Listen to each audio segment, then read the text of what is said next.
ఏమి డ్యూటీలో నాయన డ్రైవర్ డ్యూటీలో చెయ్యి బాబా చచ్చిపోతాం తెలుసా. నిద్ర వచ్చేస్తుంది. పొద్దున్న 5:30 లేసాం, 6 స్కూల్ డ్యూటీ కాబట్టి దింపు వచ్చేసాం. దింపు ఇంటికి వచ్చేటప్పటికి 7:30 అయింది.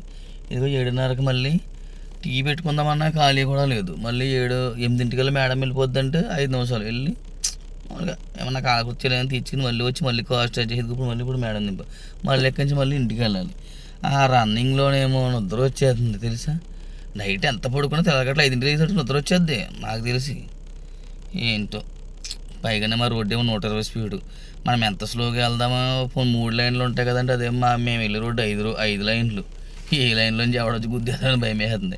ఇందాక అలాగే ఇలా నిద్ర వచ్చేసిన ఇలా ఇస్తుంది తర్వాత అన్నయ్య కానీ పక్కయ్యి అమ్మాయి అనుకున్నాను. లేకపోతే వాడికి మీకు శివాకులవుతున్నా లేడు అంటే అంత ఒత్తిడి అయిపోతుంది అనమాట. ఇప్పుడు మేడం తీసిన వెళ్తామా డ్యూటీ అయిపోయినండి, వెళ్ళడమే.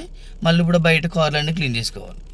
ఆ కార్లు అయిపోయినంటే బయట అంతా క్లీన్ చేసుకోవాలి. తర్వాత మళ్ళీ కొంత రెస్ట్ ఉంటారంటే దివానీ క్లీన్ చేసుకోవాలి. ఇవన్నీ అయ్యేటప్పటికి 11:30 అవుతుంది. 11:30కి టిఫిన్ ఎత్తారు. అంటే టిఫిన్ ఇప్పుడు ఎట్టే ఉంటారు బయట. 11:30 టిఫిన్ తినేదాడు 12 అవుతుంది. 12 తినడమే మళ్ళీ స్కూల్ కూడా పరిగెట్టాలి. స్కూల్ డ్యూటీకి వెళ్ళి వచ్చి మళ్ళీ ఇక్కడికి వచ్చిన తర్వాత మేడం డ్యూటీ మళ్ళీ రెడీ. ఇప్పుడు మా ఎంతకు వచ్చాం కదా, మళ్ళీ ఇప్పుడు లోపలికి వెళ్ళినట్టు అనమాట. డ్యూటీ చేసినట్టు డ్యూటీ అయిపోయినట్టు దిగాలన్నప్పుడు ఇంటికి దగ్గరికి 3:30 అవుతుంది. 3:30కి అన్నం ఎత్తున్నారు. టైం 4 అయిపోతుంది. 4కి స్నానం చేసి 5 చేసేసరికి 5 అవుతుంది. మళ్ళీ 5కి అక్కడ మనం రంకు మొగులు రెడీగా ఉంటారు దివాణీలు. ఎందుకంటే ఇప్పుడు పొద్దున్న క్లీన్ చేసాం కదా, అవి మళ్ళీ సిగరెట్లు అవి కాల్ చేసి రచ్చ చేసి ఉంటారు. 5కి మళ్ళీ క్లీన్ చేసేయాలి. క్లీన్ చేసేటప్పటికి మళ్ళీ నైట్ 11 అవుతుంది. ఫోన్లో ఈడ పొద్దున్న డ్యూటీ చేస్తున్నాడు కదా, కారు నిద్ర అవుతే కనుక వీడికి ఏదైనా చిరాకు వచ్చి యాక్షన్ చేసి పడితే ఇంకా మనం మన పిల్లలతో పాటు పోతాం కదా అని భయం వీళ్ళకి ఉండదు.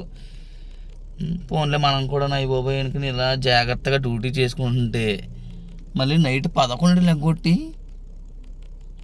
దోహనే కూడా కేకేసి ఈ చెయ్యి అంటారు. పోనీ అవన్నీ వదిలే. సాయంత్రం 5 డ్యూటీ దిగాం కదా అని జమేకి సామాను మీ తీస్తే పర్లేదా.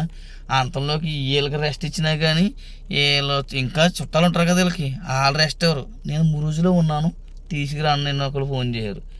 9:30కి ఇంటికి వచ్చేటప్పుడు 10:30 అయింది. 10:30 వస్తే ఇంకెప్పుడు తినాలి, నేను ఎప్పుడు పడుకోవాలి. వాళ్ళు తెలగట్ల 5ంటికి నేను లేచిపోవాలి కదా. షేర్ చేయండి రా బాబు ఇవన్నీ షేర్ చేస్తే డ్రైవర్ కష్టాలు కోయటంలో కాదు, బయట దేశం ఎలా కష్టపడుతుందో తెలితే వీళ్ళు కూడా చూతారు. కొంచెం ట్రాన్స్లేట్ చేసి చూతారు అరబీలో. ఓహో డ్రైవర్కి నిద్ర వస్తే కనుక మనమైపోతాం కదా నాకు తెలిసింది అనుకో, కొంచెం పని తగ్గుతుంది మాలాంటి వాళ్ళు. ఓకేనా, తప్పకుండా షేర్ చేయండి. మా కష్టాలన్నీ ఇలా ఉంటాయన్నమాట.